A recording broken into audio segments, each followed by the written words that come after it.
Welcome to the Grid podcast. You may have noticed that I am not your regular host. This is Brian Moorhead sitting in the hot seat today instead of the usual Simon Gallagher. So I'm Brian Moorhead, Grid Connection Manager at eSmart Networks, and I'm here alongside today's guest, David McDonald, our Technical Director here at eSmart Networks. Afternoon, Brian. Good to see you, and nice to have a younger host in this one. Simon will maybe give you a bit of a dig about that later. So today we're covering something that we get asked quite a bit about from our customers, and that is voltage levels. So this is really kind of going back to basics a bit and covering voltage levels in the UK power industry. And effectively, it's what you need to know about voltage levels when it comes to if you're considering a EV, an industrial electrification project, or a renewable or battery storage project. It's really, well, what do you need to know about voltage levels? You'll hear us engineers talk about them all the time, probably sick in the teeth listening to us talk about 11 kV, 33 kV. So we're going to try and peel that back to what brass tacks, what do you need to know if you are developing one of these projects? How does it impact your budget? How does it impact your program and your actual physical space on site? Yep. I think is the other big thing as well. So we'll just step into it then. Voltage levels explained. And we'll start with voltage levels, going back to basic principles, like why do we have them? Okay, so higher the voltage level allows you to transfer more power through the same size of conductor. So back to my planning days, at 11 kV, 1 megawatt is rule of thumb about 52.5 amps. At 33 kV, 1 megawatt, 17.5 amps. So yeah, smaller amount of amps, obviously, and means for that conductor size, you can get more power along it as you go up the voltage levels. Yeah, so you're basically into the physical size of the lines, cables, transformers. The restriction on those cables is the amount of amps they can carry. Yep. So by stepping up the voltage, you massively decrease the amps, and that allows you to stick a lot more power down the same size of cable, basically. Yep. That's it in a nutshell. It's really physical limits of transformers and cables to transfer power, and that's why we do step up the voltages. Let's get into UK voltage levels then, and we'll compare this a bit with international standards, which I found a bit interesting researching for the podcast. So we'll run through UK network definitions as per the ENA, and I will just refer to some of the IEC 60038 standards as we go through. But effectively, you have low voltage down at the bottom of the chain. Yep. So low voltage, then you get into high voltage, which is mainly 11 kV, but you've got the odd voltage level out there. Sometimes you have a 6 kV in some instances and a 20, but generally high voltage, normally 11 kV. Extra high voltage, 33, and then there is 6 kV network, sort of mostly MPG region and sort of West Midlands into Wales. And then once you go on beyond that, depending on what jurisdiction you're in, you might get, that might be seen as a transmission level voltage.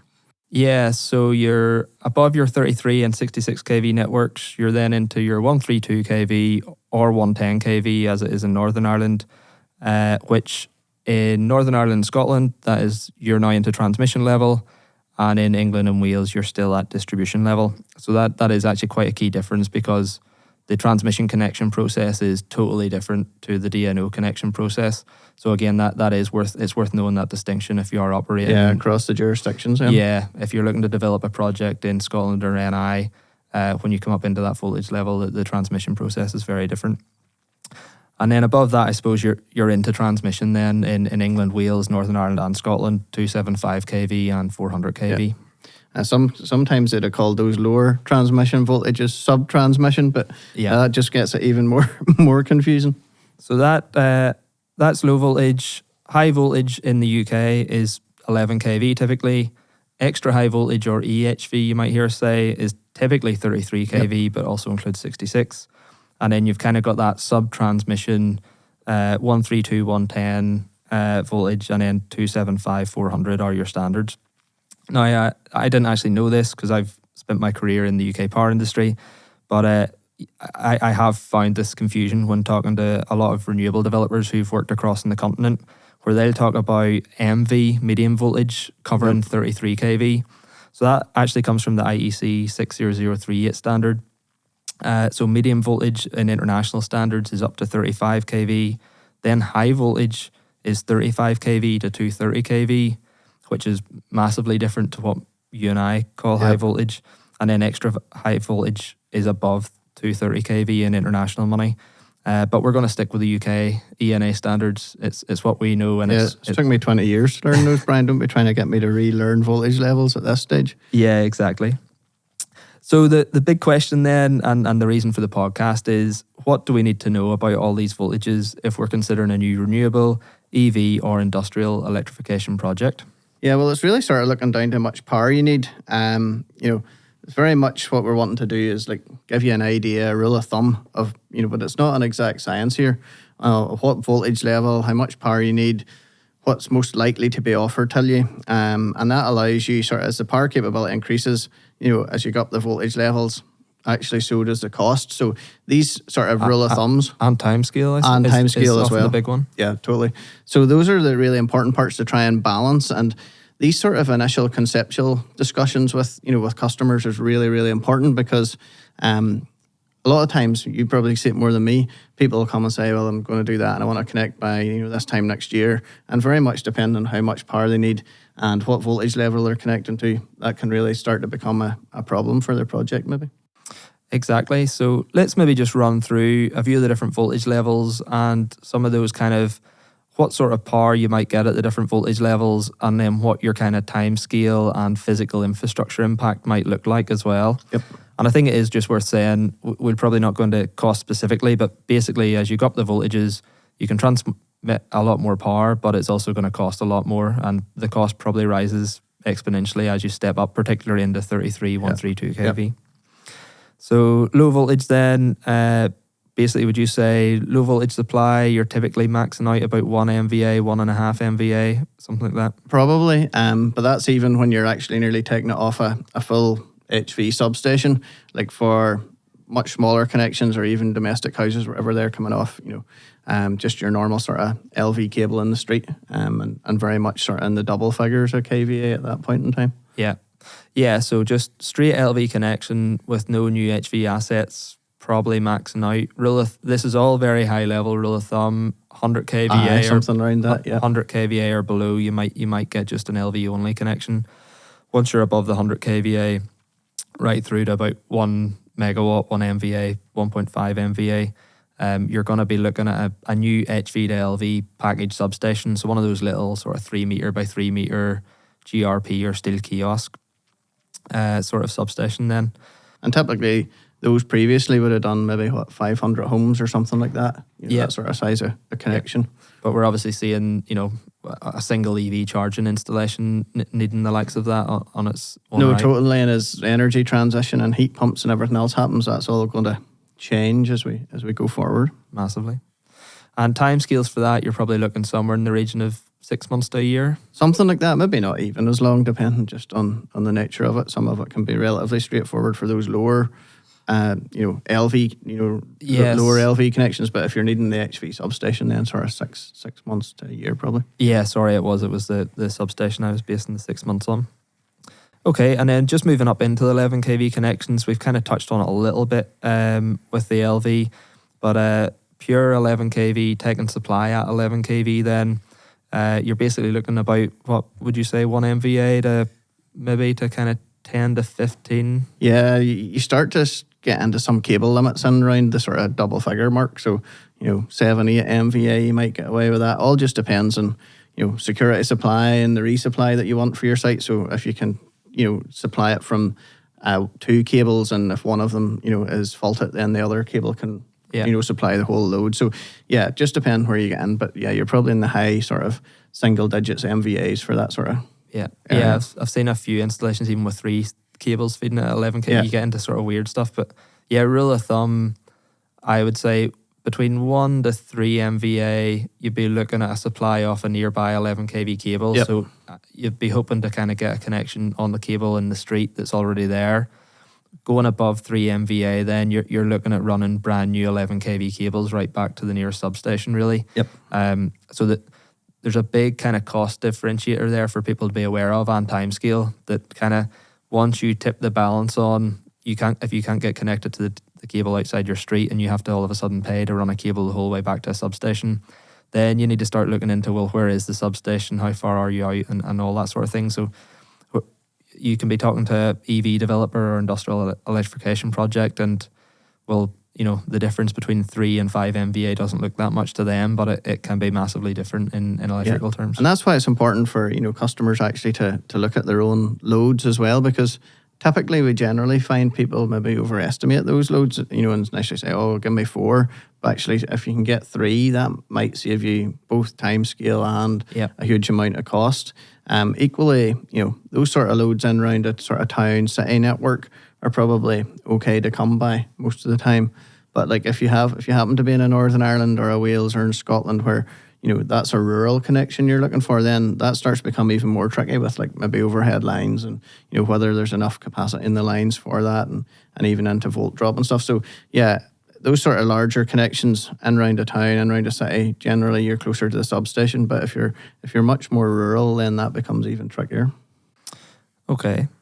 And then we kind of did touch on, you are into that kind of, it's a slight grey area when you get up towards 10 megawatts, 10 MVA and into the early teens. Yep. It's kind of, well, can you squeeze it out at 11 kV or can you, or do you have to go to 33 kV, and then you're into sort of an extra level of cost and things at that point? And there's a capacity headroom piece there that we've touched on, but also just dependent on what cable size you need. You might find that although you could squeeze it out at 11 kV, the 11 kV cable connection could be quite beefy, whereas you could get away with a smaller cable connection at 33. So all those things are all in the balance at that stage, depending on what your final sort of voltage connection is at the far end. Yeah, so I would say, again, this is all very high level rule of thumb. Basically about 5 MVA and above, up to about 50 MVA, that would be your kind of range for 33 kV connections then, anything between kind of 5 to 50. And again, it all depends. You really need to know the network around you. What is, if you are down at the 5 to 10 MVA range, you need to know about the 11 kV network. You need to understand what the 33 kV network looks like in that area. And generally you would see that's really where you would start to see a lot of the renewable connections coming in at that sort of level. Ones that are not domestic. You start to see them in generally at the 33, some at 11 kV, maybe 5 megawatts or something, but generally mostly in at that sort of 33 level for renewables. Yep, and increasingly some EV and industrial electrification as well now. Yep. As big industry moves away from gas and other energy sources and electrifies their load, we are seeing loads creep up there for a lot of big industry. Yep, and it's interesting just how maybe some industry players get along with that, because potentially you might even look at a phased approach where you can pick up some initial supplies at 11 kV, which might allow you to build out or bring on one line of your plant or one line of your factory or whatever. But ultimately, then by the time, and this sort of touches in time scales, so you'll maybe have a view on this, but obviously those 33 connections take longer generally to implement. So those are the considerations. You might be able to start with an 11 kV connection close in for a relatively cheap cost that gets you going. I mean, what's your experience with timescales there? Yeah, so I think especially in the EV and industrial sort of electrification projects, that is becoming a more a larger requirement, where the EV developer, they need to get some chargers on the site. There's people in the area crying out for EV charging. But we don't have the kind of the year and a half or 2 years to wait that it might take to deliver a 33 kV connection. By the time you put your application in, your DNO timescales are longer to get quotes. You get that turned around. Those projects are typically big and complicated, and I know it can be delivered probably in less than 12 months, but they very rarely do take that length of time, because there's typically legalities that hold it up, or there's something outside of the developer's control. Yep. That comes into play. So definitely are seeing, right, well, let's see how much capacity can we get off the local 11 kV network to get on cheap and fast and get us up and running, get some EV chargers in the ground, get a production line up and running, and then let's get the 33 kV built out then while that's happening. So that does seem to be a relatively, it's becoming a more popular grid strategy, I suppose, particularly in those markets. I that would be my opinion. And how have you seen customers starting to use iDNOs in this space? Well, that is the other thing. We probably could do a podcast on iDNOs on itself, and we'll maybe should probably get an iDNO to help us with that. Yeah, I was going to say we could invite one on, I suppose. So yeah, that even just adds another layer of complexity onto the whole thing again. So yeah, it's not. Let's just park that one for another day, and or else we could be here for another half hour. Yeah. So just and in terms of as an independent distribution network operator, so there's people that you can go to or companies you can go to that do that independently. So yeah, I think that is a good idea for another podcast. So yeah, we'll leave that one for now. So yeah, back to 33 kV then. So we were just touching on sort of the power levels. But yeah, time scale, you're probably talking in around that year and a half, I would say. The 33 kV switchgear lead times have stretched out quite a bit over COVID, haven't really come back yet either. So you're probably, from the point that you put the application into a DNO, given it's going to take 3 months to get the application back, given that you're probably going to have to do a bit of due diligence in that application, get finances sorted out, assuming that all takes kind of 6 months process, and then you press the button on, instructing the DNO or your ICP to fire ahead with building it, you're probably then about 12-month turnaround from there, give or take. You're probably easily into a year and a half, which again, for a lot of people setting up, new factory lines and things with larger power requirements than they ever had before, it can be a bit surprising, these timescales. So 33 kV, that takes you up to about 50 megawatts, roughly speaking. I'd say roughly up to about 30 megawatts, you might get connected into a passing 33 kV cable overhead line. When you kind of creep over the 30 megawatt threshold, again, none of this is scientific, but rule of thumb, more likely than not, you're probably going to have to cable back to a substation. So again, that sort of threshold's worth being aware of. Again, that's not scientific. It could be, the threshold could be lower, it could be higher, depending on the surrounding network. Always worth getting a network study carried out to kind of work out what that looks like. And then you're up into above 50 megawatts. Again, you could probably squeeze a bit more than 50 megawatts out of 33 kV, but rule of thumb, once you go above 50 megawatts, you're probably looking at 132 kV connection. Ballpark, I would say anything between 30 megawatts up to maybe 150 megawatts at 132. The upper limit isn't really scientific there. It's just once you kind of get above the 100 megawatt, it just starts to get very specialist. The nature of the network, there's a lot less 132 kV network out there, so you might end up having to get into a transmission connection or something a bit more complicated. So I suppose that's a point worth sort of saying. 11 kV networks, there's loads of it, so you have lots of different options, and as you step up the voltage levels, the network obviously gets less and less and less, and your options start to become a little bit more limited, but definitely more complicated at the same time. Yeah, and I suppose then that's where some kind of grid study or whatever, for people who know where those sort of lines are and those sort of available capacities are is really important. If you're thinking of something that's in that sort of 132 space, as you say, you could be miles away from a connection. So it's really important to have a look at that up front and just don't assume that, I'll be able to build out a 132 line to it. You can, but it might cost you an awful lot of money. Yeah, and then as well, like physical infrastructure on site, I don't think we touched on for 33 kV. You're probably talking a 33 kV switch room, 3.5 meters deep by maybe 10 meters long, so something of that order to house DNO and client equipment. And then 132 kV, you could be into a compound that's 60 meters by 60 meters. You're into huge. Generally more outdoor stuff there rather than indoor. Into huge compounds. So again, worth being aware of the physical infrastructure you need to make room for on your site. And another good point, I suppose, is actually get the right substation kit into your planning application as well. We see a lot of issues with that where people don't actually realise how much electrical infrastructure kit needs to go on the site. Big, large physical infrastructure. They go and get planning permission for their scheme, whatever it is, a factory or whatever, and come back to realise they need this, big, lovely looking substation. Yep. On the corner of a site that's visible from a road or something that the planning department don't take kindly to. So again, would recommend getting a little bit of concept design on the grid done early before you go into planning is always a good thing as well. It'll save you a lot of pain. And certainly at those sort of levels, like as you go up those levels, those types of services become more and more important. Yeah, in my mind anyway. Certainly when you're down the voltage levels, then maybe not so, but when you're in those sorts of sizes of equipment and also just compounds, etc., like one, you need to make sure you have space in the site for it, for starters, and then two, your planning sort of elements. Yeah, so just to actually go back on that, I suppose 11 kV typically is covered under permitted development, I think is a good sort of one for the listeners. And I suppose once you move out of that, you're very much everything, all your grid infrastructure, 33 kV and above, will typically need planning.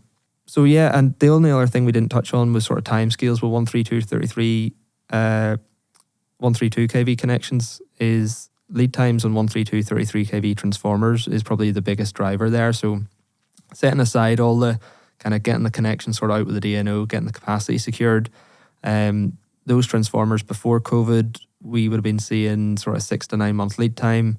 We're now seeing sort of 15 to 20 month lead time as things stand today in late 2022. So, given that's just, that's the longest lead bit of kit, but given the lead time on that kit and then all the other things to actually build and commission it, your timescales for connection there, you're definitely stretching beyond the 2 year mark. They're starting to really push out now. Yep. As things stand. So that can be a big challenge for any project, given you can rock up and construct a solar farm within a matter of months. The grid connection it will be your longest lead item on the likes of a solar project, and probably a lot of industrial and EV projects as well. It'll be the grid connection that takes. And sometimes, right in saying, sometimes at that voltage level in particular, you also have some summer windows or winter window limitations as well. So just depending how your transformer and commissioning works on site, you could also miss a window for an outage to allow you to connect potentially. That is definitely another thing to be aware of, especially at 132 kV, is typically you'll only get an outage to connect onto that circuit between clock change to clock change, so during the kind of spring, summer months. So again, can have a massive impact on program. Yep. So to summarize then, just a few key points that we've covered. Basically, identifying the appropriate voltage level for your project is it's often the first and one of the most important steps in kind of your concept design and connection process for your project. And do it early. I mean, that's the most important bit. Get in early in these spaces so that you don't end up down a road and then having to reverse back out of it. Yeah, because it's going to impact your costs. It's going to impact your program and timescales. And yeah, that bit about physical space on site and planning permission potentially as well. So it definitely is worth, getting early stage kind of real good grid kind of capacity and analysis and a bit of concept design going to really inform you, so you're going into that project with all eyes open. So yeah, I think we'll wrap it up there then. Holiday there. So just to close then, that's us for another episode of the Grid Podcast. Please do subscribe on whatever channel you get your podcast through. We really would appreciate people reaching out to request any other topics. And we're also hoping to line up a few more guests in the not too distant future from across the wider industry. So do get in touch if you're interested. Our email address is thegrid@esmartnetworks.co.uk. That is thegrid@esmartnetworks.co.uk. Thanks.